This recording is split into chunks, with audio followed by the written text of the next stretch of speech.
Welcome to step-by-step tutorial on updating your profile picture on Qwen AI using your iPhone. At first, you have to be on the home screen of your mobile phone. Open your desired web browsing application. For me, it's Google.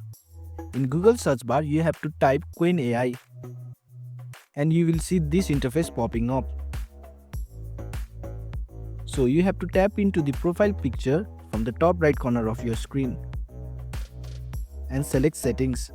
To change the profile picture, you have to tap into this icon, which seems like a person. In here, you can see your profile picture. Tap on it.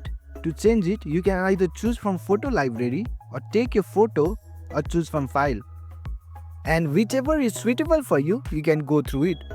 So let's tap into the photo library. From here, you can select your desired photo to be uploaded. You just have to tap on it. Now you can see that the profile picture has been updated. So this is how you change your profile picture on Qwen AI. Thanks for watching. If you found this helpful, give it a thumbs up and consider subscribing for more tutorials. Drop a comment if you have question or suggestion for future videos. And don't forget to check out our playlist. See you in the next one.